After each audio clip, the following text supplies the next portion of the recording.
Chapitre 3: Les hommes qui provoquèrent la Révolution française en 1789. Dans le chapitre précédent, nous avons présenté des faits indiscutables prouvant comment un petit groupe de banquiers cosmopolites, agissant par le biais de ses agents anglais, s'arrogeait de façon anonyme le contrôle économique de la nation anglaise pour la modique somme de 1 250 000 livres. Nous allons maintenant recenser des faits indiscutables permettant d'identifier quelques-uns de ces créanciers anonymes et prouver qu'ils, ou leurs successeurs, ont comploté, préparé et aidé financièrement la Révolution française de 1789, comme ils avaient comploté, préparé et financé la Révolution anglaise de 1640-1649. Puis dans les chapitres suivants, nous recenserons d'autres faits indiscutables prouvant que les descendants de ces mêmes financiers juifs internationaux ont été le pouvoir occulte derrière chaque guerre et chaque révolution de 1789 à aujourd'hui. La Jewish Encyclopedia déclare Edom is in modern Jewry. C'est un aveu capital car le mot Edom signifie rouge. Un orfèvre juif, Amschel Moses Bauer, fatigué de ses vagabondages en Europe de l'Est, décida de s'établir en 1750 à Francfort-sur-le-Main en Allemagne. Il ouvrit une boutique ou plutôt une sorte de cabinet comptable dans le quartier de la Judenstrasse, rue des Juifs. Au-dessus de la porte de sa boutique, il plaça comme enseigne un bouclier rouge, Roter Schild en allemand. Rappelons que les Juifs d'Europe centrale qui faisaient partie du mouvement révolutionnaire, très impliqués dans le terrorisme, avaient également adopté le drapeau rouge comme emblème parce qu'il représentait le sang. Amschel Moses Bauer eut un fils en 1743 qu'il nomma Amschel Mayer Bauer. Le père mourut en 1754 alors que son fils n'avait que 11 ans. Le garçon avait de grandes capacités et une intelligence extraordinaire. Son père lui avait enseigné les rudiments de tout ce qu'il savait en matière d'affaires commerciales et bancaires. Il avait l'intention de faire de son fils quelqu'un d'aussi entraîné qu'un rabbin, mais sa mort prématurée l'en empêcha. Quelques années après la mort de son père, Amschel Mayer Bauer fut engagé par la banque Oppenheimer en tant que commis. Il montra vite ses capacités innées pour les affaires bancaires et on le récompensa en l'associant à la banque. Par la suite, il retourna à Francfort, où il s'assura le contrôle et la propriété des affaires que son père avait créées en 1750. On remit fièrement le bouclier rouge au-dessus de la porte. Connaissant la signification secrète du bouclier rouge, Amschel Mayer Bauer décida d'en faire son nouveau nom patronymique. Bouclier rouge se traduit en allemand par Rothschild, et ainsi apparut la maison Rothschild. Amschel Mayer Bauer vécut jusqu'en 1812 et eut 5 fils. Tous reçurent un entraînement spécial pour devenir des dirigeants de la haute finance. Nathan, un de ses fils, révéla lui aussi des capacités exceptionnelles, et à l'âge de 21 ans, partit en Angleterre dans le but déterminé de prendre le contrôle de la Banque d'Angleterre. Son objectif plus lointain était, en coordination avec son père et ses autres frères, de mettre en place de façon forte et durable un monopole bancaire international en Europe. Il aurait été alors possible d'utiliser la richesse totale du pool bancaire pour étendre les ambitions dominatrices secrètes que le père avait communiquées à tous ses fils. Pour prouver ses capacités financières, Nathan Rothschild tripla en 3 ans le capital de 20 000 livres qu'on lui avait confié.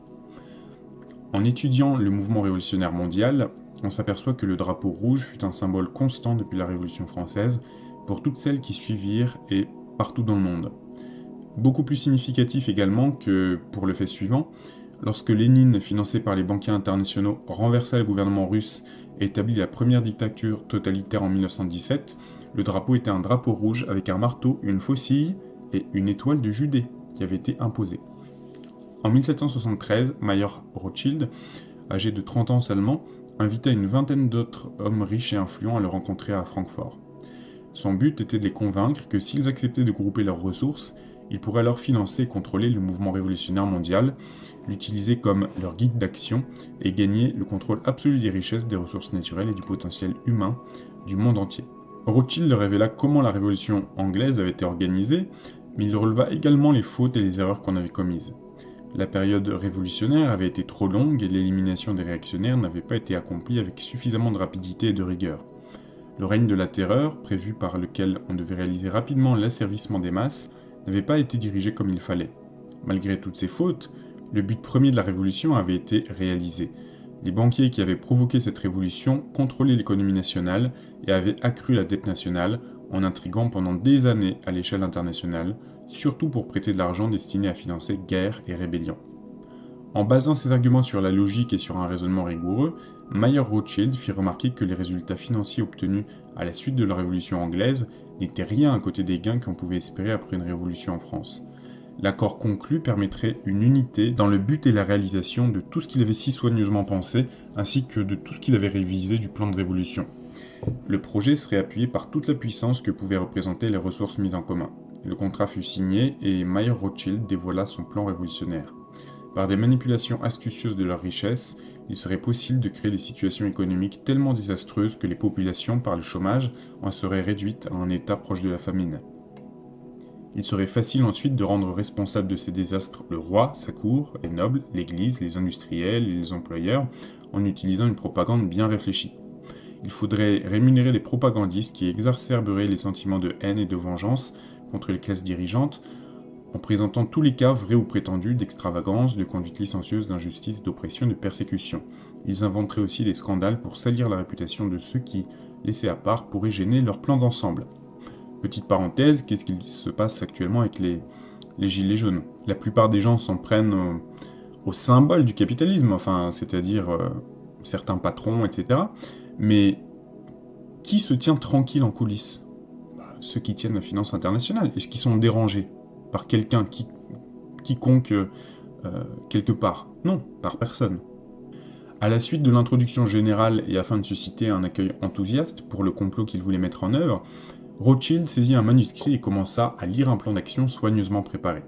C'est ce plan qui va suivre et dont on m'a assuré qu'il était une version condensée du complot par lequel les conspirateurs espéraient s'arroger le contrôle absolu et sans partage des richesses, des ressources naturelles et du potentiel humain du monde entier.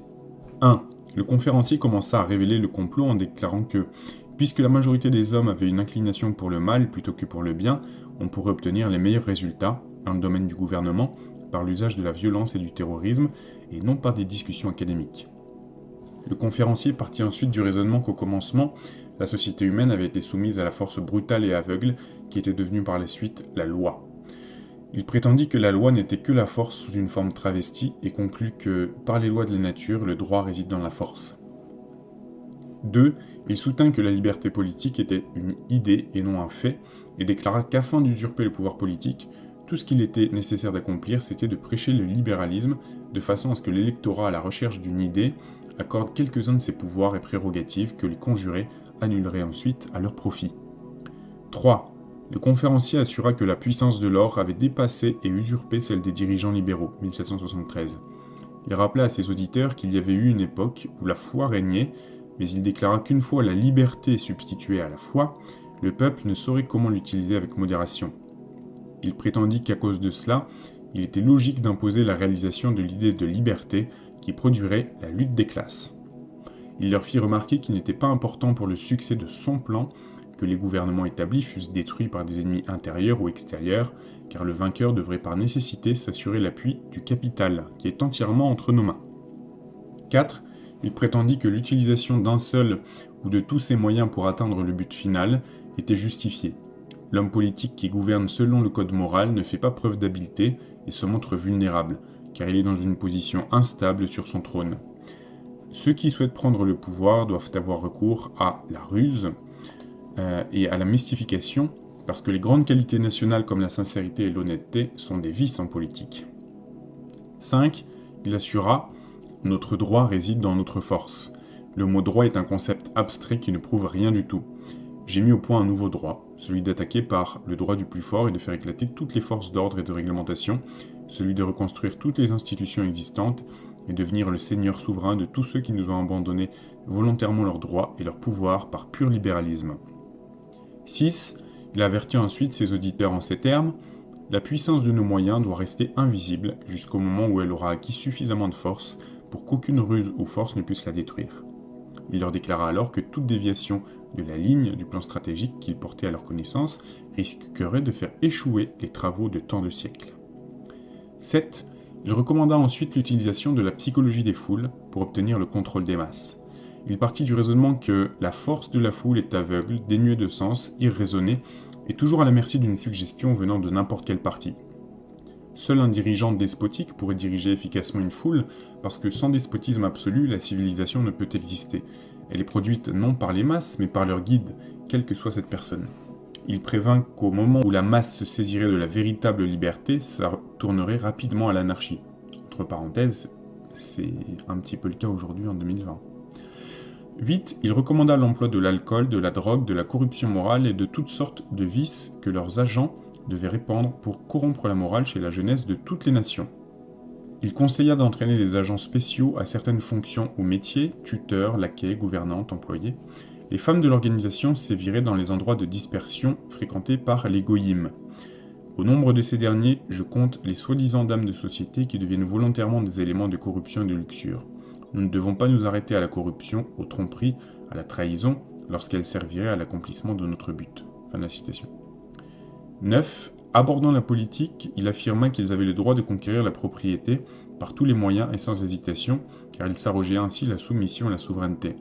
Je cite, « Parce qu'il s'établit par le biais d'une conquête pacifique, notre État a le droit de substituer aux horreurs de la guerre des sentences de mort moins perceptibles et plus satisfaisantes qui sont nécessaires au maintien d'une terreur nécessaire pour obtenir des sujets une soumission aveugle. » 10.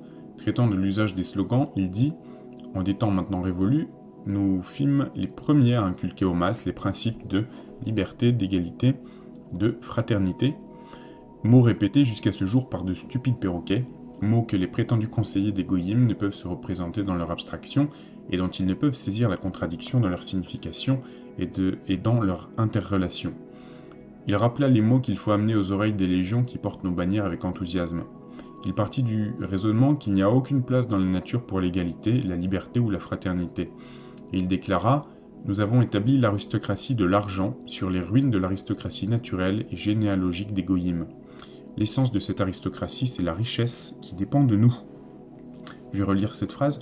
« Nous avons établi l'aristocratie de l'argent sur les ruines de l'aristocratie naturelle et généalogique des goyim. L'essence de cette aristocratie, c'est la richesse qui dépend de nous. » 11. Il exposa ensuite point par point ses théories sur la guerre. Dès 1773, il établit un principe que les gouvernements de Grande-Bretagne et des États-Unis firent connaître publiquement comme leur politique en 1939.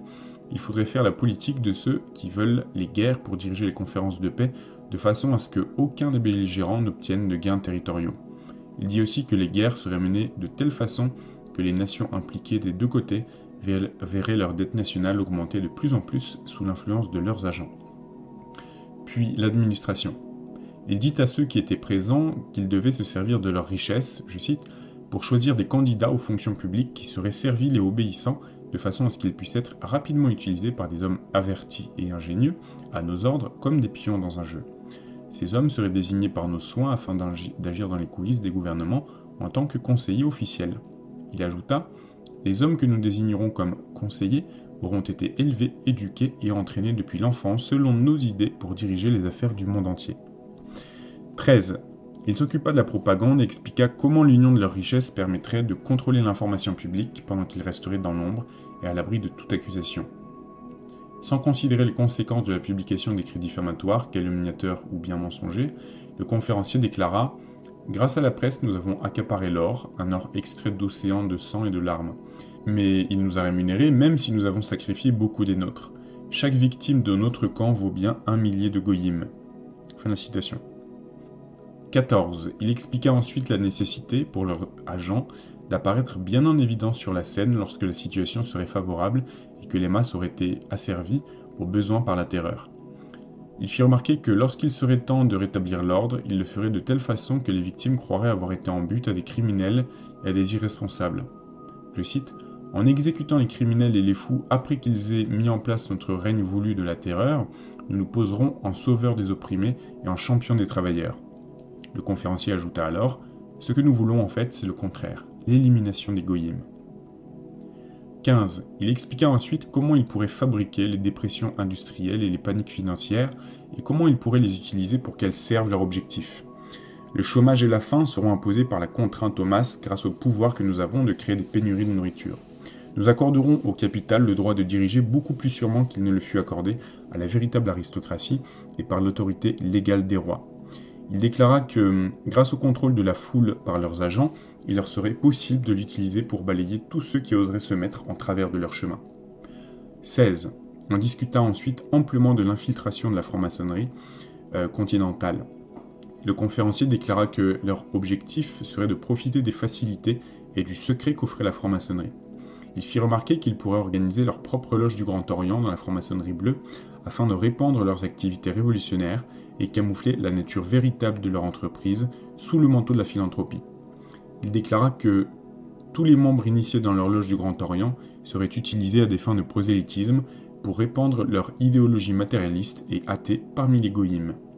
Il termina cette étape de la discussion par ces mots : « Quand l'heure sonnera pour notre Seigneur souverain du monde entier d'être couronné, ces mêmes mains écarteront tout ce qui pourrait se tenir sur notre chemin. » 17. Il donna des explications sur la valeur des mensonges systématiques, faisant remarquer que leurs agents, entre guillemets, devaient être exercés à l'emploi des phrases bien balancées et des slogans populaires. Il devrait rendre les masses très friandes de promesses. Il observa : on peut toujours faire par la suite l'opposé de ce que l'on a promis. Cela n'entraîne aucune conséquence. Son raisonnement était le suivant : en employant des mots tels que liberté, droit de cité, on pouvait amener les goïms à un tel degré de ferveur patriotique qu'il serait même possible de leur faire combattre les lois de Dieu et de la nature. Il ajouta : et pour cette raison, après que nous aurons obtenu le pouvoir absolu, nous rayerons à jamais du livre de vie le nom même de Dieu. 18. Il passa en détail les plans de la guerre révolutionnaire, l'art du combat de rue. Il définit et insista sur les grandes lignes du règne de la terreur qui doit accompagner tout effort révolutionnaire parce que c'est la façon la plus économique d'amener la population à une rapide suggestion. 19. Il discuta de diplomatie. Après toutes les guerres, on se devait d'insister sur la diplomatie secrète, je cite, de façon à ce que nos agents, se dissimulant sous les masques de conseillers politiques, financiers et économiques, puissent répandre nos ordres sans danger d'exposer l'identité des puissances secrètes derrière les affaires nationales et internationales. Le conférencier dit ensuite aux personnes présentes qu'au moyen de la diplomatie secrète, ils exerceraient un tel contrôle que les nations ne pourront même pas aboutir à un simple accord sans que nos agents secrets y aient mis la main. 20. Le but ultime. Alors, pardon, petite parenthèse, je reviens au paragraphe précédent. Ils exerceraient un tel contrôle que les nations ne pourraient même pas aboutir à un simple accord sans que nos agents secrets y aient mis la main. On peut tout à fait citer Jacques Attali qui avait admis lors d'une conférence qu'il avait contribué à écrire le traité de Maastricht et qu'il s'était bien arrangé pour que aucune nation ne puisse sortir de l'Union européenne, entre autres choses. Donc voilà comment les nations ne pourront pas aboutir à un simple accord sans que nos agents secrets y aient mis la main. L'Europe aujourd'hui, c'est évidemment une prison de laquelle on ne peut même pas sortir. Fin de la parenthèse. 20. Le but ultime, le gouvernement mondial. Afin d'atteindre ce but, il sera nécessaire d'établir des monopoles gigantesques, des accumulations de richesses colossales, si bien que même les plus grandes fortunes des goïms dépendront quasiment de nous et iront à l'abîme avec le crédit de leur gouvernement, le jour qui suivra la grande banqueroute politique. Le conférencier ajouta alors : vous, gentlemen ici présents, qui êtes des économistes, pouvez à peine faire une estimation de l'importance de ce plan. 21. La guerre économique. On discuta des plans qu'il fallait mettre en place pour dérober aux goïms leurs propriétés terriennes et leurs industries. On recommanda la combinaison d'impôts élevés et d'une concurrence déloyale afin d'amener la ruine économique des goïms, celle de leurs intérêts financiers nationaux et de leurs investissements. Petite parenthèse à propos de la concurrence déloyale, comme par hasard, ça fait des années que comment il s'appelle, Evelyn Rothschild pilote toutes ses activités en Chine. Vous voyez ce que je veux dire ?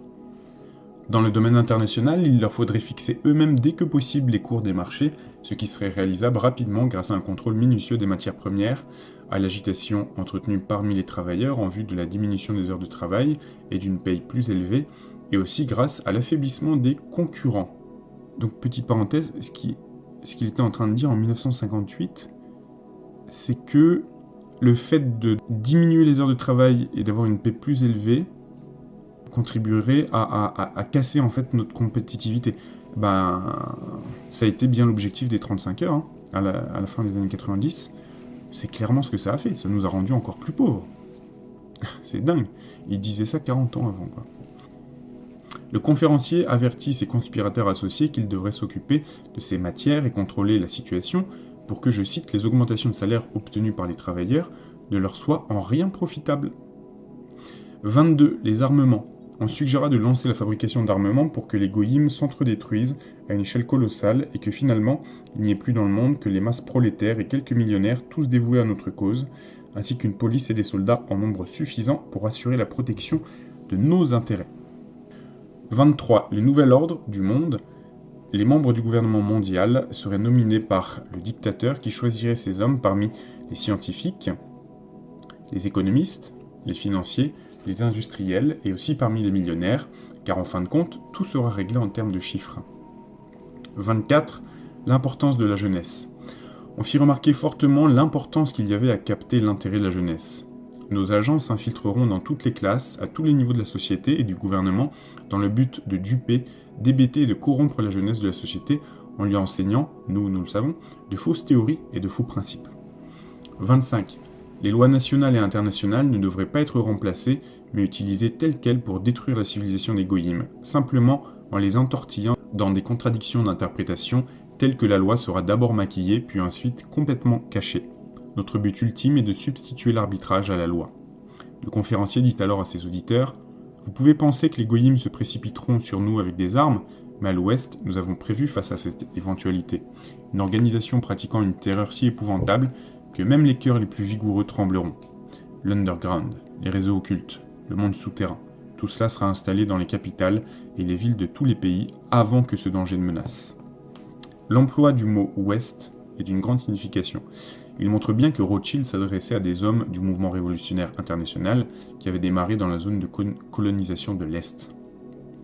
Il est fort à propos de rappeler que Moses Amschelbauer, avant de s'établir à Francfort, avait exercé son métier d'orfèvre et bijoutier dans toute l'Europe de l'Est et de l'Ouest, où il avait certainement rencontré les hommes auxquels son fils Amschelmayer s'adressait.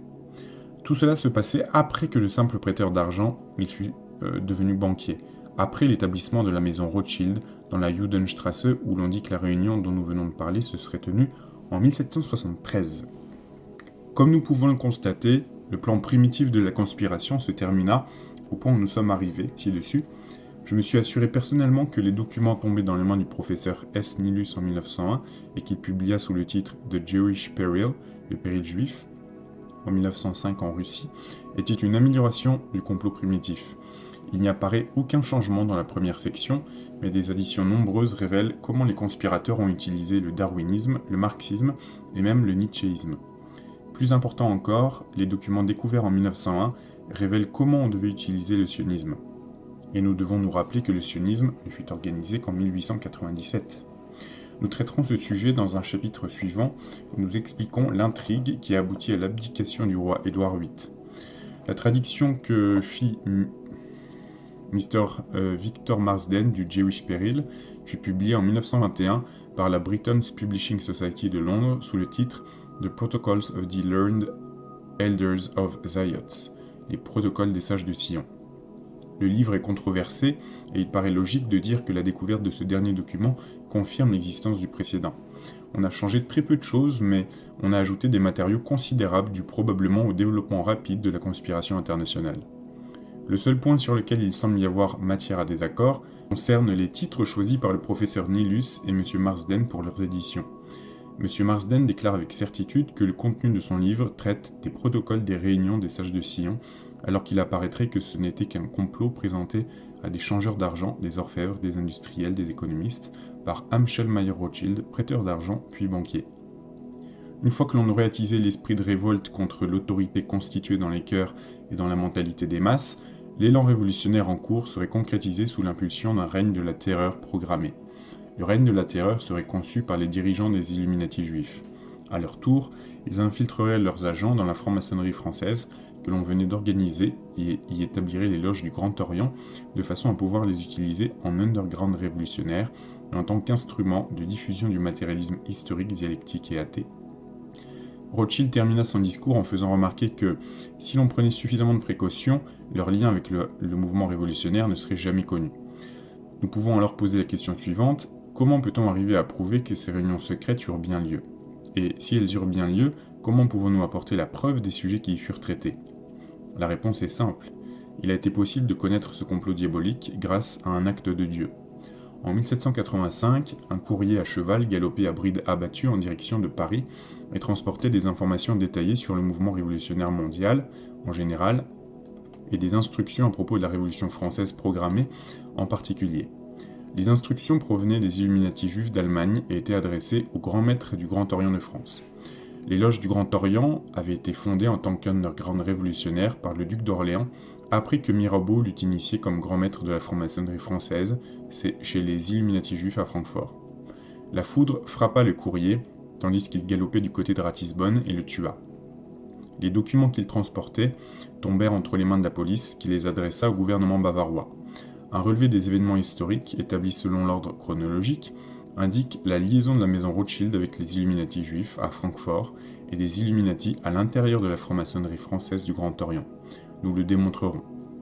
Nous avons rapporté comment les rabbins juifs revendiquaient le pouvoir d'interpréter des messages cachés et secrets dans les Saintes Écritures par une révélation spéciale obtenue grâce à la Kabbale.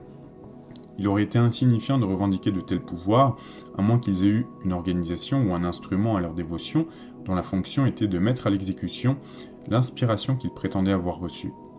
Les prêteurs d'argent, quelques grands prêtres, des directeurs et des sages décidèrent qu'il fallait organiser une société très secrète pour servir leur but maléfique.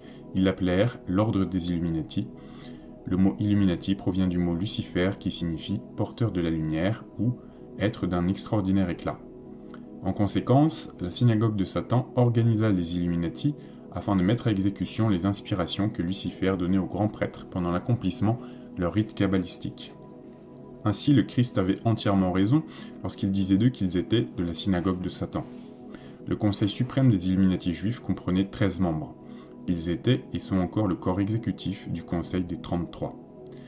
Les chefs des Illuminati juifs prétendent avoir une connaissance très étendue de tout ce qui a trait à la doctrine religieuse, aux rites religieux et aux cérémonies religieuses. Ces hommes ont conçu l'idéologie matérialiste et athée que Karl Marx publie en 1848 sous le titre « Le manifeste du Parti communiste ». Marx était le neveu d'un rabbin juif, mais il se sépara officiellement de la grande prêtrise juive lorsqu'on le désigna pour accomplir ses importants travaux.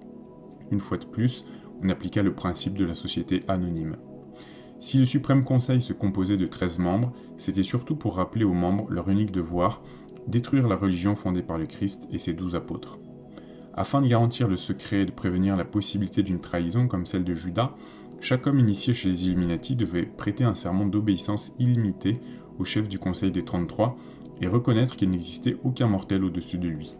Dans une organisation telle que les Illuminati, cela signifiait que chaque membre reconnaissait le chef du Conseil des 33 comme son dieu sur la terre. Ceci explique pourquoi les communistes de haut niveau, même aujourd'hui, prêtent serment et jurent qu'ils ne donneront pas de gage de fidélité à la Russie. Ils en donnent un, mais uniquement au chef des directeurs du mouvement révolutionnaire mondial. Le Suprême Conseil décida qu'il utiliserait la loge d'Ingolstadt afin d'organiser une campagne grâce à laquelle les agents ou cellules des Illuminati s'infiltreraient dans la franc-maçonnerie continentale. Ils organiseraient leur underground révolutionnaire sous le manteau de la jouissance sociale et de la philanthropie publique. On ordonnerait aux agents qui s'infiltreraient dans la franc-maçonnerie continentale d'y établir des loges du Grand Orient et de les utiliser pour faire du prosélytisme auprès de non-juifs en relation avec l'Église et l'État, riches, bien placés et capables d'exercer une influence appréciable. Ensuite, grâce aux vieilles méthodes de subordination, corruption et pot de vin, ils pourraient en faire, bon gré mal gré, des disciples de l'illuminisme. Il pourrait même arriver à leur faire prêcher l'inversion des 10 commandements de Dieu et leur faire prendre la défense du matérialisme athée. Une fois qu'on eut arrêté cette politique, les agents du Suprême Conseil contactèrent le marquis de Mirabeau, The Right Man, qui accepterait probablement de servir leur dessein en France. Il faisait partie de la noblesse et avait une grande influence dans les cercles de la cour. Il était aussi l'ami intime du duc d'Orléans dont ils avaient décidé qu'il serait leur homme de paille pendant la future Révolution française. Mais plus important encore, le marquis de Mirabeau était dénué de toute moralité et ses excès licencieux l'avaient conduit à s'endetter énormément. Rien de plus facile pour des prêteurs d'argent que de rentrer en contact avec le célèbre orateur Mirabeau. Présentés comme ses admirateurs et amis, ils offrirent de l'aider dans ses difficultés financières. En réalité, ils le firent tomber de la satisfaction égoïste de ses désirs, dans les abîmes du vice et de la débauche, le criblant de dettes envers eux autant qu'il le pouvait. Dès lors, il ne put qu'être leur exécutant. Au cours d'une réunion, on présenta Mirabeau à Moses Mendelssohn, un des grands financiers juifs qui le prirent en main.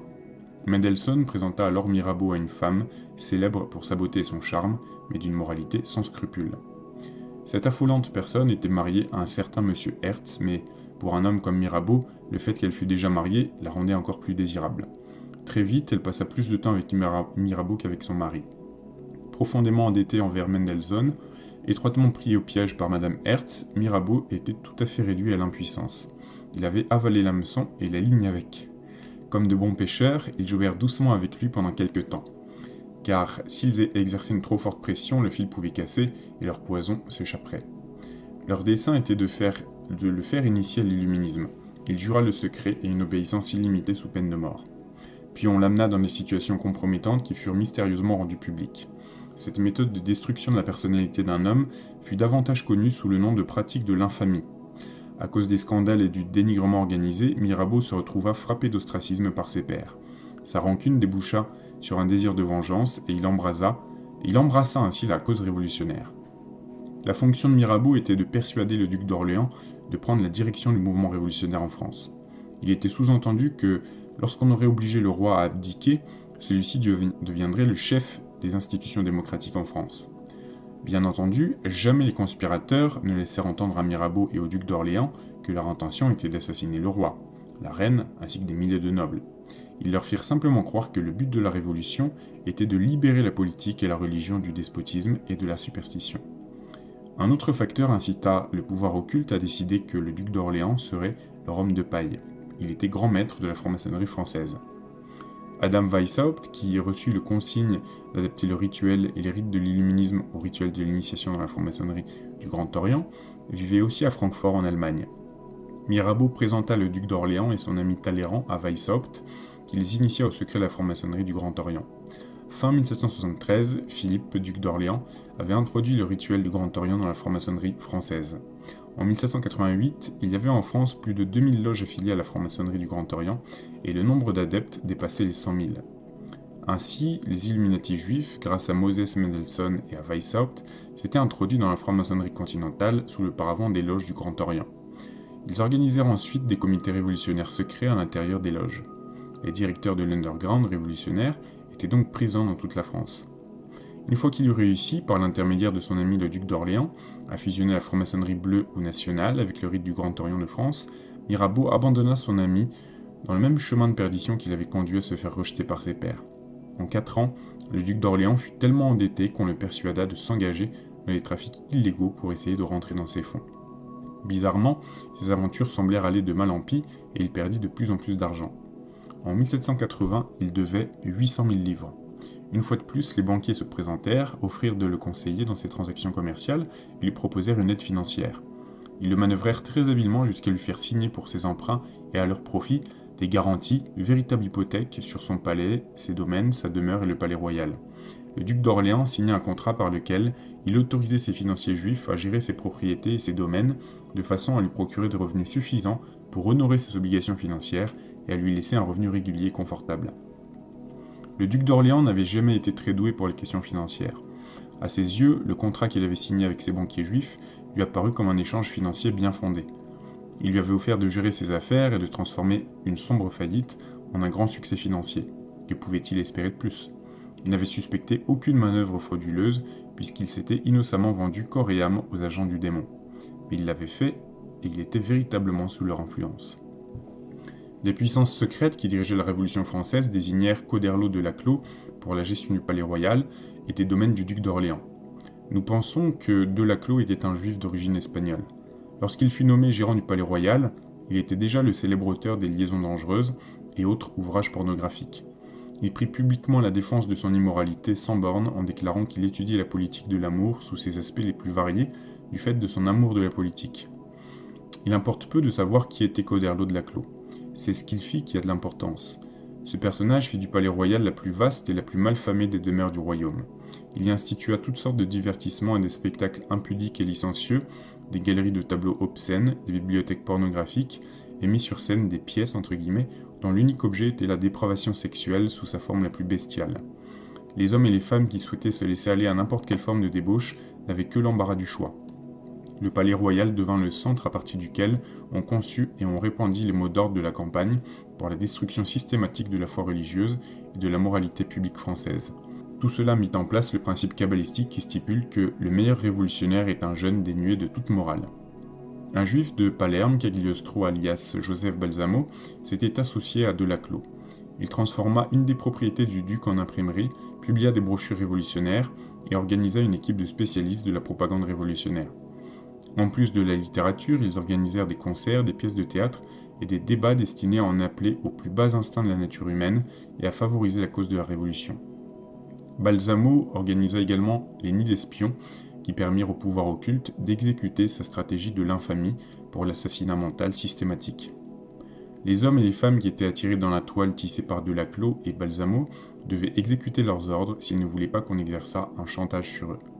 Ainsi, les domaines du duc d'Orléans furent transformés en centres de politique révolutionnaire sous le paravent de salles de conférences, de théâtres, de galeries d'art, de clubs d'athlétisme, de salles de jeux, de bordels, de cabarets où l'on trouvait vin et drogue qui faisaient un commerce d'enfer. Dans cet underground révolutionnaire, on prit d'abord au piège les dirigeants potentiels. On étouffa d'abord leur conscience par la fréquentation du mal, puis on les tua par les complaisantes pratiques du mal. Les domaines du duc d'Orléans étaient transformés en usines dans lesquelles le pouvoir occulte, derrière le mouvement révolutionnaire mondial, fabriquait les pièces qu'il comptait utiliser pour son jeu d'échecs international. Scudder, qui écrivit Prince du sang, déclara à propos du palais royal qu'il donna beaucoup plus de soucis à la police que tous les autres endroits de la ville. Pour la population, cet endroit infâme était la propriété du duc d'Orléans, le cousin du roi. Seule une infime poignée d'hommes et de femmes savaient que les prêteurs d'argent le contrôlaient et l'utilisaient pour créer une organisation révolutionnaire qui devait être l'instrument de leur vengeance et de leurs plans secrets. Dès que la police eut pris connaissance des documents secrets trouvés sur le corps du messager, elle les communiqua au gouvernement bavarois qui ordonna une descente dans les quartiers généraux des Illuminati. On y trouva de nouvelles preuves concernant les très vastes ramifications du mouvement révolutionnaire mondial, et on informa les gouvernements de France, d'Angleterre, de Pologne, d'Allemagne, d'Autriche et de Russie de l'aspect international du complot révolutionnaire. Mais comme toujours, les gouvernements concernés n'entreprirent aucune action valable pour mettre fin à la conspiration diabolique. Pourquoi ? La seule réponse est que la puissance des hommes qui sont derrière le mouvement révolutionnaire mondial est plus grande que celle de n'importe quel gouvernement. Nous le prouverons tout au long de ces pages. Les hommes malveillants qui conspirent et planifient le MRM ont un avantage sur le commun des mortels. Le simple individu qui croit en Dieu et apprécie l'harmonie des choses créées par Dieu ne peut arriver à croire qu'un plan diabolique de haine et de vengeance ait pu être conçu par des êtres humains. Bien que tous les chrétiens croient très sincèrement que la grâce de Dieu est entrée dans leurs âmes comme résultat de l'accomplissement de leurs devoirs religieux, d'avoir reçu les sacrements et dit leurs prières, ils ne peuvent croire que le diable inocule réellement son influence maléfique et ses pouvoirs dans les cœurs et les âmes des hommes et des femmes qui adoptent le satanisme ou l'athéisme comme religion par les cérémonies et les rites des grands prêtres Illuminati, que ce soit le genre Kabbale juive ou le genre ariano-païen du Grand Orient. C'est pourquoi les individus et les gouvernements sont restés naïfs et stupides face aux avertissements qu'ils avaient reçus au sujet de la mécanique maléfique des dirigeants du mouvement révolutionnaire mondial. Voici plusieurs illustrations de cette inertie.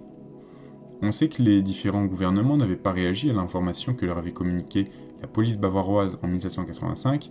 Aussi la reine Marie-Antoinette reçut-elle de sa sœur certaines lettres privées qui l'alertèrent du complot révolutionnaire, de ses liens avec les banquiers internationaux, de l'action de la franc-maçonnerie ainsi que du danger qu'elle-même courait en tant que reine de France, épouse de Louis XVI. Marie-Antoinette, 1755-1793, était la fille de l'empereur François Ier d'Autriche. Elle aussi ne put arriver à croire que les terribles choses dont sa propre sœur l'entretenait étaient montées par les Illuminati. Aux avertissements répétés que lui envoya sa sœur, Marie-Antoinette répondit de longues lettres.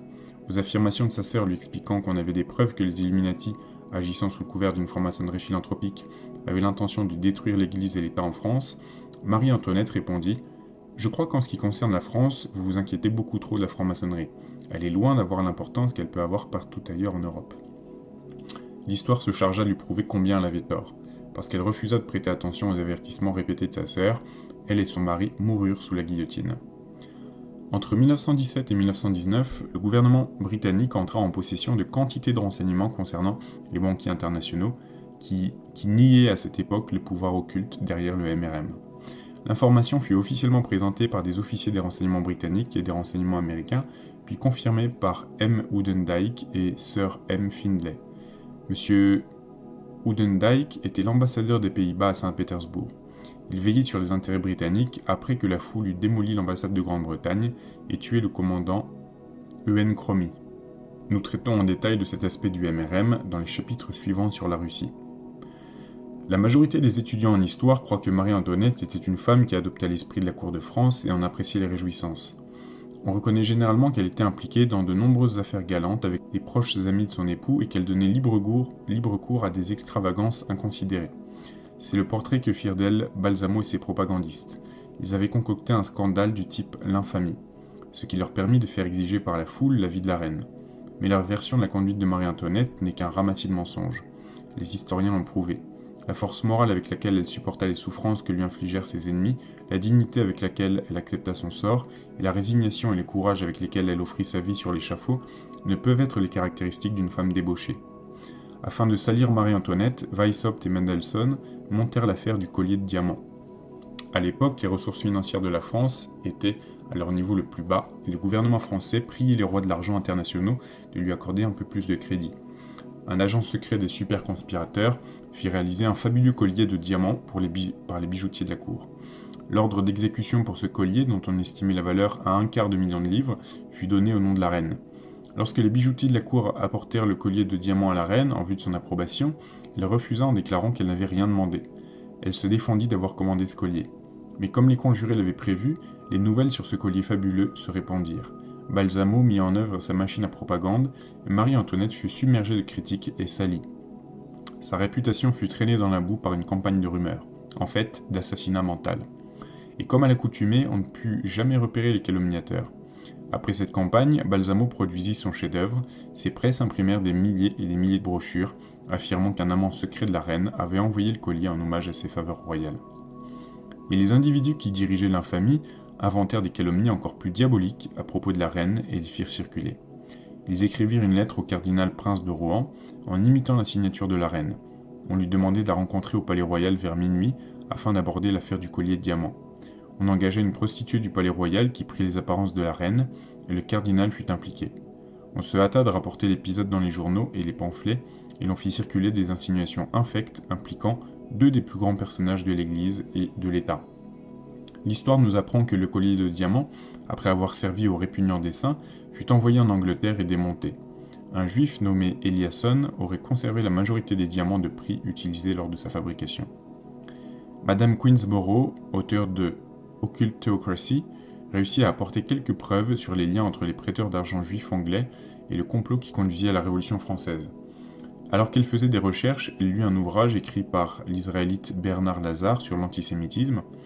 Forte de ce qu'elle tira de ce livre, Madame Queensborough affirma que Benjamin Goldsmith, son frère Abraham ainsi que son neveu Sir Moses Montefiore et leur associé Moses Mokata furent les financiers juifs d'Angleterre certainement impliqués avec leurs frères juifs continentaux dans le complot qui amena la Révolution en France. On découvrit une preuve supplémentaire montrant les attaches de Daniel Hitzig de Berlin, de son beau-fils David Friedlander et de Erd Serfbeer d'Alsace avec les Rothschild et le complot. Quelqu'un a donc réussi à braquer le projecteur sur les hommes qui, à cette époque, constituaient le pouvoir occulte derrière le mouvement révolutionnaire mondial. Il faut connaître les méthodes qu'employèrent ces hommes pour amener le gouvernement français dans les difficultés financières que l'on sait, car nous allons reconnaître le même processus appliqué par la suite en Amérique, en Russie, en Espagne et dans les autres pays. Sir Walter Scott, dans son deuxième volume de La vie de Napoléon, a une vision des prémices. Il résume la situation en ces termes. Ces financiers traitèrent le gouvernement français comme les usuriers des faillis prodigues alimentant leur extravagance d'une main, tirant de l'autre sur leur fortune ruinée des dédommagements complètement déraisonnables pour leur avance de fonds. Par une longue suite d'emprunts et de concessions ruineuses accordées pour les garantir, on mit les finances de la France dans le désordre le plus absolu. Fin de citation. Une fois qu'on eut obligé le gouvernement français à solliciter d'énormes emprunts pour couvrir les dettes contractées pour les guerres créées par les conspirateurs internationaux, ces zélés serviteurs de Mammon acceptèrent très aimablement de prêter l'argent, à condition bien sûr qu'ils soient maîtres des conditions du contrat. À première ligne, leurs conditions étaient très acceptables. Mais ils avaient encore placé une anguille sous roche en la personnalité d'un certain M. Necker. On dut le nommer au Conseil du roi de France en tant que ministre des Finances. Les financiers juifs imposèrent ce sorcier de la finance pour qu'il purge la France de ses difficultés monétaires en 2 temps 3 mouvements. En réalité, au cours des 4 années suivantes, il s'appliqua à livrer dangereusement le gouvernement français aux financiers juifs en faisant monter la dette nationale à 170 millions de livres. Le capitaine A.H.M. Rancet résume la situation avec justesse dans La guerre sans nom. Il y déclare : La révolution est un coup porté à un paralytique. Lorsque l'emprise de la dette a été solidement établie, le contrôle de toute forme de publicité et d'activité politique va aussitôt de pair avec une mainmise sur l'industrie, à la fois sur l'exploitation et sur la main-d'œuvre. La scène est alors prête pour le coup révolutionnaire.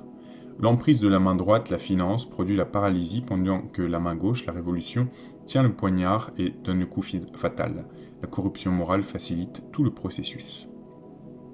Ça pourrait s'appliquer à aujourd'hui, ça, à 2020. Je répète, l'emprise de la main droite, la finance, produit la paralysie pendant que la main gauche, la révolution, tient le poignard et donne le coup fatal.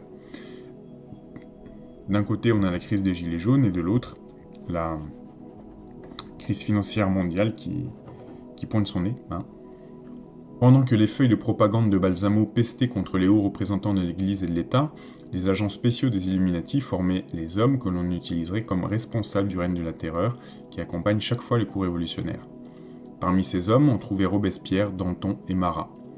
Pour que leur véritable dessein demeurât dans le secret, les hommes qui devaient libérer les prisonniers et les fous afin de créer l'atmosphère nécessaire à l'institution d'un règne de la terreur programmée se rencontrèrent au couvent des Jacobins. À l'intérieur des murs de l'édifice sacré, on étudia les détails du plan sanglant et l'on constitua les listes de réactionnaires que l'on devait liquider. Il y fut expliqué que pendant que les criminels et les fous se répandraient, terrorisant sauvagement la population en commettant des crimes de masse, en enlevant ou en violant publiquement les gens du peuple, l'underground organisé des travailleurs sous la direction de Manuel, procureur de la commune, capturerait toutes les personnalités politiques importantes, les dirigeants du clergé et les officiers de l'armée que l'on savait fidèles au roi. Les hommes qui devaient sortir de l'underground juif organisé furent façonnés dans les clubs jacobins. Sous la conduite de chefs très versés dans la conduite du règne de la terreur, ils se chargèrent des atrocités de masse pour accomplir le dessein de leur maître caché et les placer encore plus près de leur but final. Chapitre 4. La fin de la Révolution, Napoléon, les dictatures. Les banquiers internationaux organisèrent la Révolution française afin de devenir le pouvoir occulte derrière les gouvernements d'Europe et continuer leur plan à longue échéance. Lorsque la Révolution éclata, les Jacobins en prirent le contrôle, comme les Illuminati et la franc-maçonnerie du Grand Orient leur avaient demandé de le faire. Ils utilisèrent le duc d'Orléans pour servir leurs desseins jusqu'au moment où on eut besoin de lui pour voter la mort de son cousin le roi. Le duc croyait qu'on ferait de lui un monarque constitutionnel, mais les Jacobins avaient d'autres instructions. Une fois qu'il eut voté la mort du roi et en eut endossé la responsabilité, il permit au véritable conjuré d'être à l'abri de tout soupçon.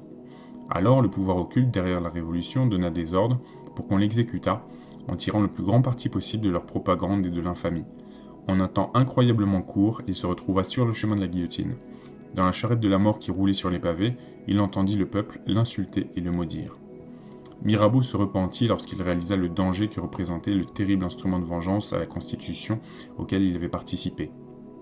Tout déréglé et dissolu qu'il était, il ne put accepter d'assister aux terribles et révoltantes atrocités que les Jacobins perpétraient systématiquement contre tous ceux qui étaient désignés pour l'outrage et la mort par les maîtres secrets. Mirabeau était en fait opposé à toute violence envers le roi. Son propre plan avait été de réduire Louis XVI à l'état de monarque constitutionnel et de se faire nommer son conseiller en chef. Lorsqu'il réalisa que ses maîtres voulaient tuer le roi, il essaya d'organiser la fuite de Louis XVI de Paris pour qu'il puisse rester encore à la tête de son armée. Mais ses plans furent lâchement révélés aux Jacobins et on ordonna sa liquidation. Dans son cas, on ne pouvait prévoir une exécution publique. Ses ennemis n'avaient pas assez de temps pour constituer un dossier d'accusation qui fût cohérent. En conséquent, on l'empoisonna et on fit passer sa mort pour un suicide. Un livre fut écrit au sujet du collier de la reine dont nous avons déjà parlé. Il s'y trouve une remarque très éclairante, je cite « Louis n'ignorait pas le fait qu'on avait empoisonné Mirabeau ». Danton et Robespierre furent les deux démons incarnés qui mirent en place le règne de la terreur, selon les directives des Illuminati, pour qu'ils puissent se venger de leurs ennemis et éliminer les personnages qui leur faisaient obstacle. Cependant, mais une fois leur dessein accompli, les deux exécutants furent arrêtés, accusés de toutes sortes d'infamies et exécutés. Lafayette était franc-maçon et il rejoignit les forces révolutionnaires pour amener plus rapidement les réformes dont on avait besoin. Mais Lafayette ne pensa jamais un seul instant qu'il menait le peuple de France de sa vieille oppression à une nouvelle suggestion. Lorsqu'il essaya de sauver le roi, on l'expédia faire la guerre en Autriche.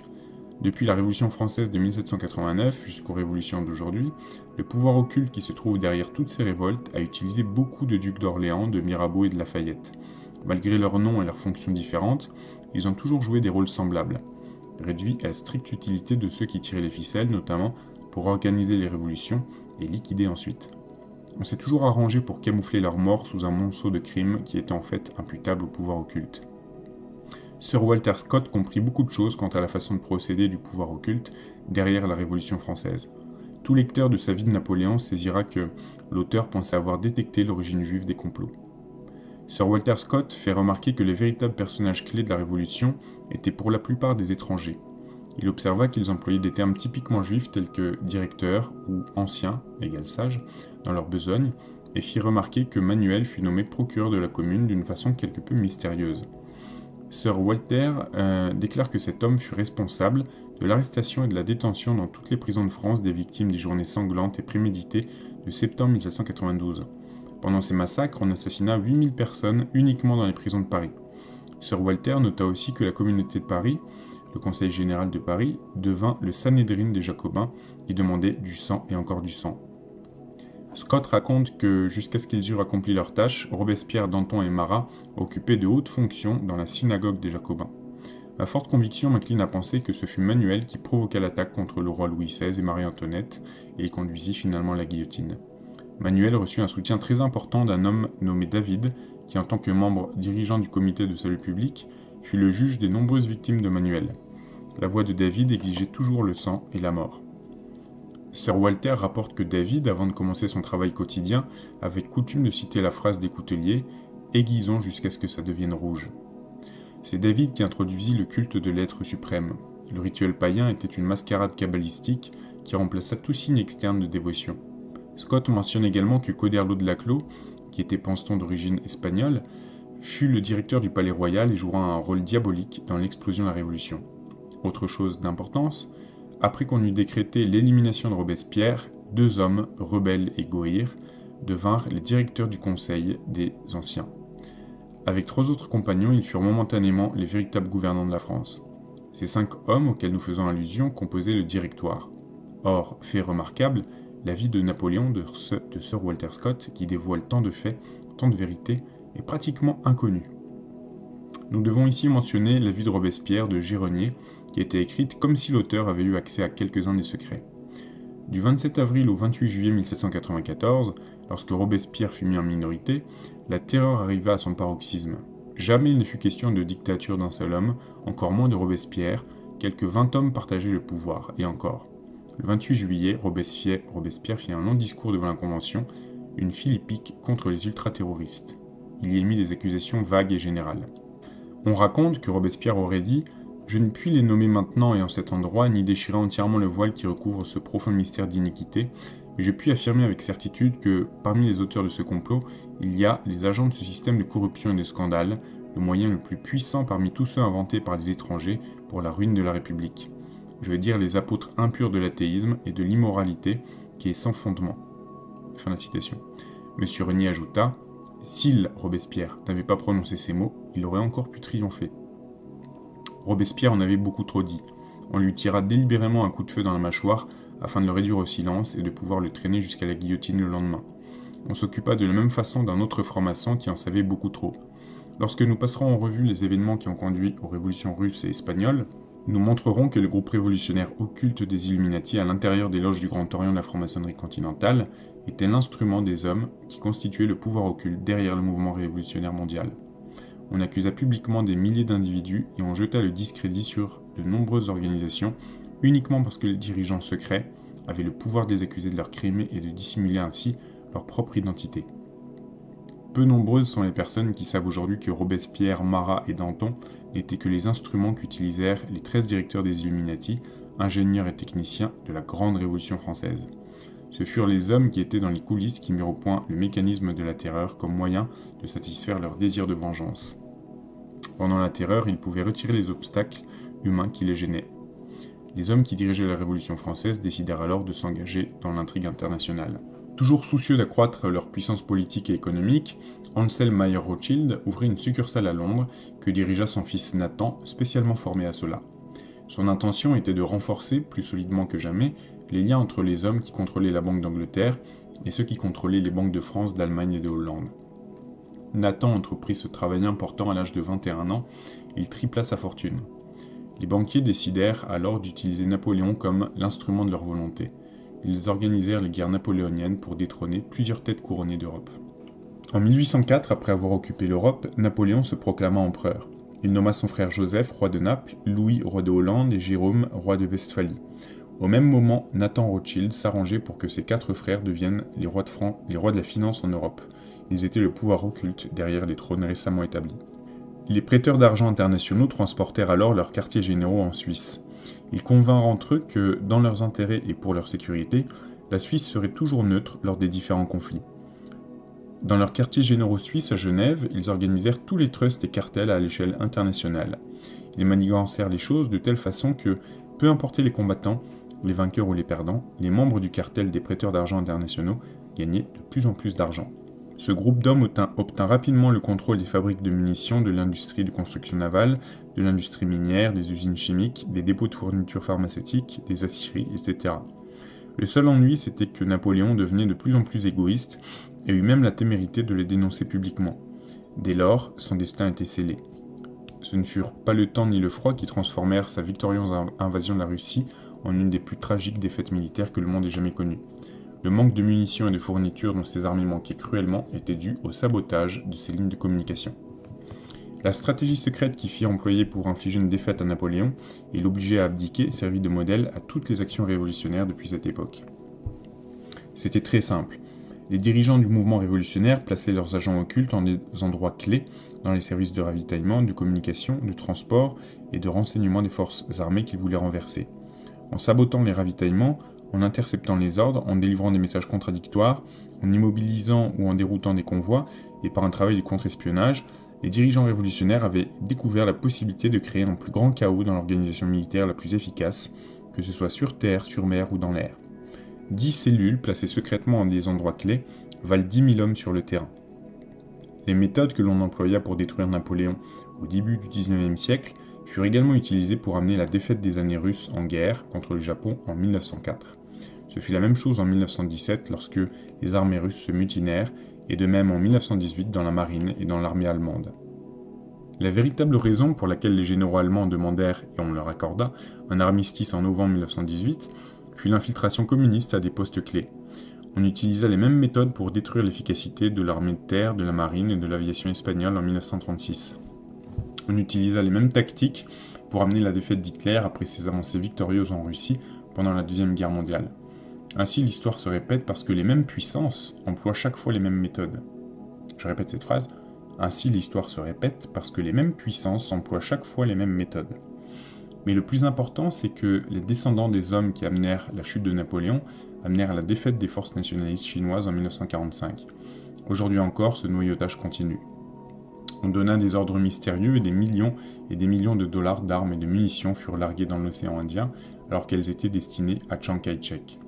La véritable histoire de la façon dont les politiciens britanniques et américains trahirent nos alliés chinois et coréens anticommunistes prouve que les agents des banquiers internationaux manœuvraient afin de permettre aux communistes d'obtenir le contrôle de l'Asie. Ils trompaient et induisaient en erreur nos hommes d'État. Le communisme est aujourd'hui ce qu'il a toujours été, un instrument de destruction et un moyen d'action qu'utilisèrent les conspirateurs internationaux pour servir leurs plans secrets de conquête des richesses, des ressources naturelles et du potentiel humain du monde entier. L'histoire nous dit comment on obligea Napoléon à abdiquer en 1814, comment on l'envoya alors en exil sur l'île d'Elbe, comment il s'échappa et essaya d'amorcer un retour. Mais il jouait contre des hommes qui avaient en main des dépipés. Nathan Rothschild et sa clique internationale avaient soutenu l'Allemagne afin de battre Napoléon. Ils avaient décidé de gagner de l'argent quelle que fût l'issue du combat. Lorsque la bataille de Waterloo fut sur le point de se dérouler, Nathan Rothschild se trouvait à Paris. Il avait pour domicile un palais d'où l'on avait vu sur celui qu'occupait Louis XVIII. Il pouvait, lorsqu'il le désirait, voir ce qui se passait dans le palais de l'héritier du trône de France. Il s'était également chargé de placer des agents sur le champ de bataille qui lui faisaient parvenir des informations au sujet du combat par le moyen de pigeons voyageurs. Nathan Rothschild s'était aussi occupé d'envoyer de fausses informations en Angleterre, toujours par pigeons voyageurs, quant à l'issue de la bataille. Une fois qu'on lui assurait de la victoire de Wellington, ses agents informèrent le peuple britannique de la défaite de Wellington et de la rage de vaincre de Napoléon. Le fait que les pigeons voyageurs aient joué un rôle si important dans cette machination donna naissance à l'expression « un petit oiseau m'a dit ». et les petits oiseaux de Nathan Rothschild racontèrent des mensonges d'une telle ampleur sur la bataille de Waterloo que le peuple de Grande-Bretagne paniqua. Le marché d'échange tomba en chute libre. On pouvait acheter les livres anglaises pour presque rien, pour 1 shilling. Toutes les valeurs s'effondrèrent, on n'avait jamais vu cela. Nathan affréta un petit vaisseau pour la modique somme de 2000 livres afin de regagner l'Angleterre. À son arrivée, ses associés en finance mirent la main sur toutes les actions, obligations et autres titres et garanties que leurs mains pouvaient rafler. Lorsqu'enfin la vérité fut connue, à savoir la victoire de Wellington, les valeurs remontèrent à leur cours normal. Les prêteurs d'argent internationaux avaient réalisé des fortunes astronomiques. Petite parenthèse, ça nous rappelle aussi la main basse de George Soros sur l'économie anglaise, notamment sur la livre sterling, en 91 ou 92. Il avait gagné 1,5 milliard de livres sur une seule opération, et une opération qui avait fait chuter le cours des livres sterling. Ce qui est incompréhensible, c'est de constater qu'aucune des personnes qu'ils avaient minées ne s'était ruée sur eux pour les assassiner.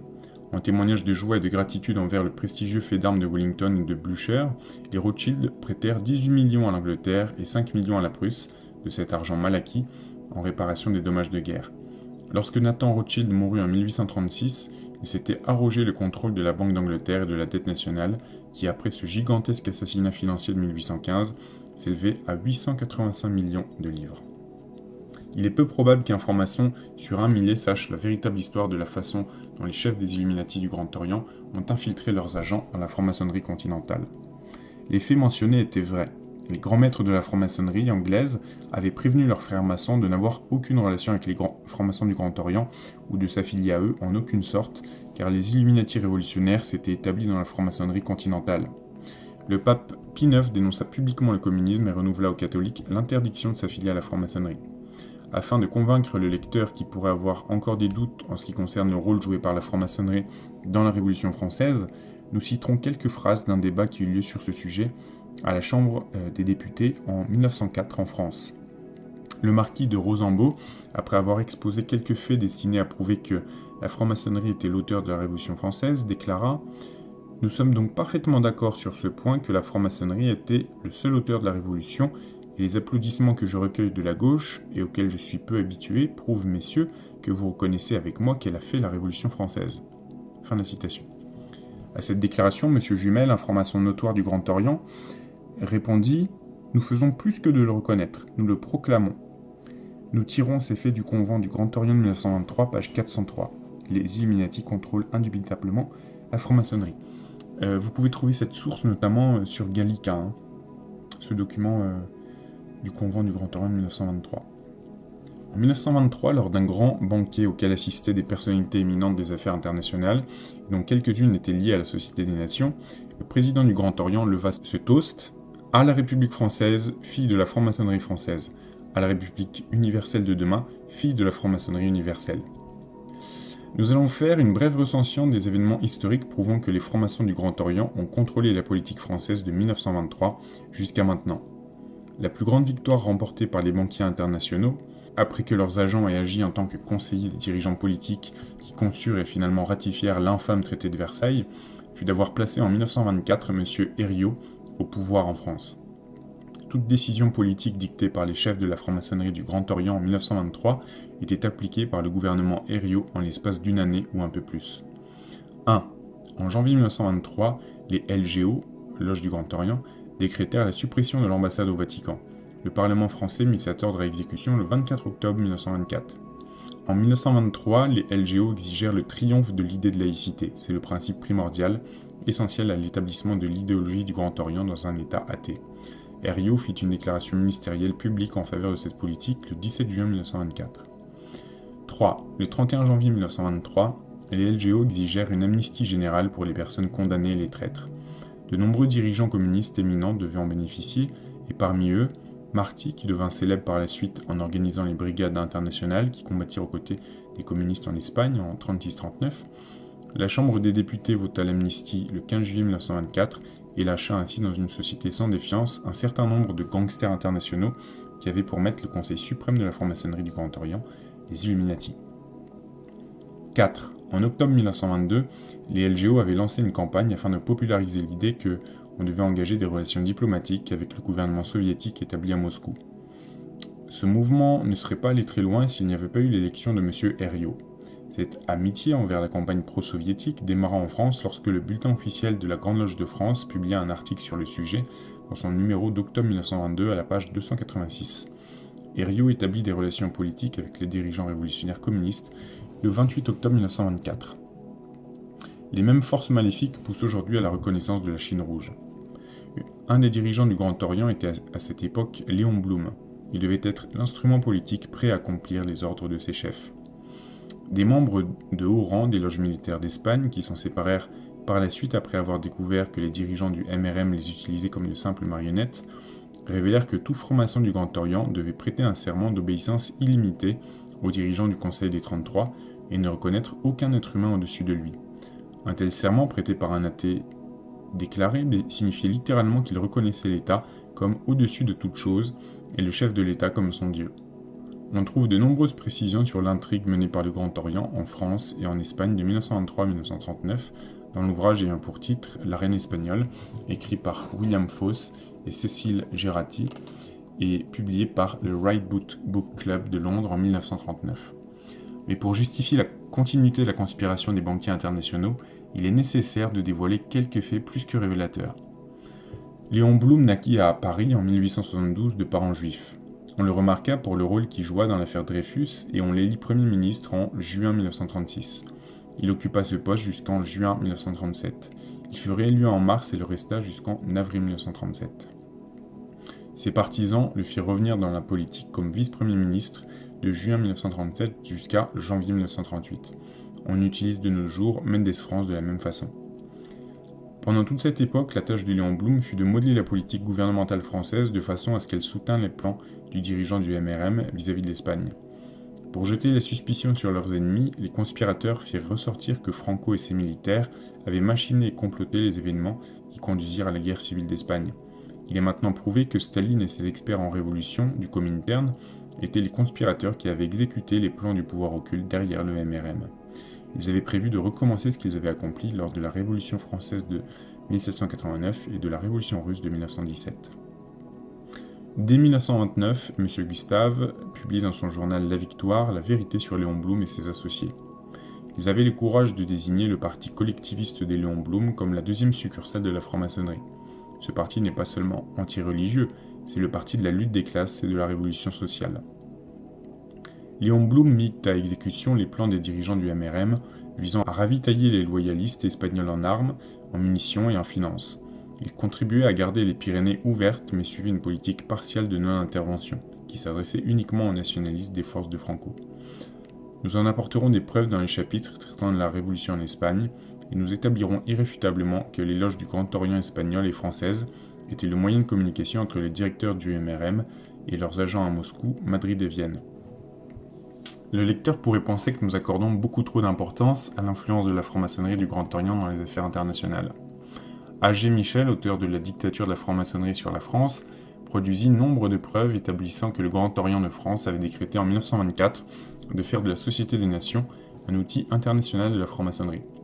Trotsky écrivit dans son livre Staline « Aujourd'hui, il y a une tour de Babel au service de Staline et un de ses principaux centres se trouve à Genève, ce nid d'intrigue. » L'importance de ce que Trotsky déclarait réside dans le fait que les accusations qu'il portait visaient l'influence maléfique des francs-maçons du Grand Orient à l'intérieur de la Société des Nations. Nous pouvons l'impliquer de nouveau à la mauvaise influence qu'ils exercent aux Nations Unies, ONU, de nos jours. L'étudiant qui s'efforce de rechercher une explication au comportement actuel des Nations Unies verra son action dans les politiques étranges qui ne paraissent avoir aucun sens pour l'homme de la rue. Mais ces étranges politiques s'éclairent lorsque nous constatons combien elles favorisent le plan à longue échéance du MRM. Pour en prendre conscience, nous devons seulement nous rappeler un ou deux faits importants. Premièrement, les Illuminati pensent qu'il est nécessaire de détruire toutes les formes existantes de gouvernement constitutionnel, que ce soit monarchie ou république. Deuxièmement, ils ont l'intention de constituer une dictature mondiale dès qu'ils seront en position d'usurper le contrôle absolu. Voici maintenant l'avis d'un grand spécialiste de ces questions, M. Jean-Marc Rivière. Je cite « Le centre des francs-maçons internationaux est à Genève. Les bureaux de l'association maçonnique internationale sont à Genève. C'est le lieu de réunion des délégués de presque toutes les obédiences maçonniques du monde. La qualification de la SDN et de la AMI est facile, visible et avouée. » Nous pouvons donc comprendre l'explication du frère Garcia Ancien grand maître du Grand Orient d'Espagne en 1924, au convent du Grand Orient alors qu'il revenait de Genève, j'ai assisté aux travaux des commissions. J'ai entendu Paul Boncourt, Jouhaud, Loucheur de Jouvenel. Tous les Français avaient le même esprit.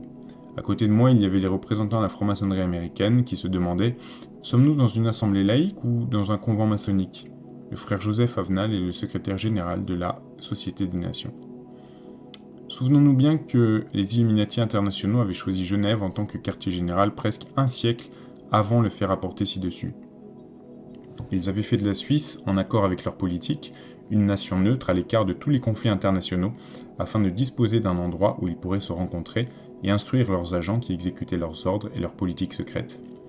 Le gouvernement des États-Unis refusa de faire partie de la Société des Nations. Certains intérêts recommandaient une politique isolationniste. Le pouvoir occulte était décidé à soutenir ceux qui maintenaient honnêtement l'idée d'un super gouvernement mondial, garant de la paix et de la prospérité. Il décida donc de s'aborder la Société des Nations et de lui substituer les Nations Unies. La Deuxième Guerre mondiale lui en fournit l'occasion. En 1946, on rassembla puis on utilisa les débris de la Société des Nations pour la constitution de cet organisme piégé, les Nations Unies, qui incluait l'URSS et les États-Unis, les deux membres les plus puissants. Les Nations Unies donnèrent Israël aux sionistes politiques qui réclamaient ce territoire depuis un demi-siècle et sur le conseil des mêmes hommes déstabilisèrent la Chine, la Corée du Nord, la Mandchourie, la Mongolie, les Indes orientales hollandaises et des régions de l'Indochine au profit des dictateurs communistes, preuve que c'est bien le même pouvoir occulte qui avait conçu et exécuté leur plan avec succès. Nous devons nous rappeler que Lénine avait prédit que les forces du communisme se répandraient selon toute probabilité sur le monde occidental à partir de l'Est. Les personnes qui connaissent la projection Mercator sur le globe n'arrivent pas à comprendre comment les nations d'Extrême-Orient pourraient balayer les nations du monde occidental comme un raz-de-marée. Lorsqu'on étudie la guerre totale, les déclarations de Lénine sont transparentes comme du cristal. Plus important encore, lorsque Lénine ne s'avéra plus d'une grande utilité, il mourut ou on le supprima. Peu de personnes arrivent à comprendre pourquoi Staline, en quelques coups impitoyables et meurtriers, éloigna tous ceux qui, en raison de leur activité pendant la Révolution russe, étaient très qualifiés pour exercer le pouvoir en URSS et l'usurpa à son profit. Ceux qui étudieront le MRM à partir des preuves présentées dans ce livre comprendront pourquoi on a choisi Staline pour succéder à Lénine. Ce fut de nouveau la mise en œuvre du vieux principe de la société anonyme. Les officiers des services de renseignement britanniques et américains avaient démontré pour leur gouvernement le rôle qu'avaient joué les banquiers internationaux dans la révolution russe. En avril 1919, le gouvernement britannique avait édité un livre blanc sur ce sujet. Il fut rapidement étouffé, mais il avait causé suffisamment de dommages. On avait accusé les banquiers internationaux de financer la juiverie internationale pour mettre à exécution leur plan de dictature internationale. Les banquiers internationaux furent dans l'obligation de trouver quelques moyens pour contrecarrer ces déclarations et ces idées. Impitoyables, ils choisirent Staline, un gentil, qui, suivant leurs instructions, écarta Trotsky du pouvoir et commença à éliminer des centaines de milliers de juifs russes lors des purges qui lui assurèrent un pouvoir fort après la mort de Lénine. Cette façon d'agir devait prouver aux gens sincères mais égarés que les banquiers internationaux ainsi que leurs agents et leurs amis soigneusement choisis considèrent les masses populaires de toute race, couleur ou croyance comme des pions interchangeables sur l'échiquier. Il est vrai que beaucoup de juifs étaient devenus communistes et disciples de Karl Marx.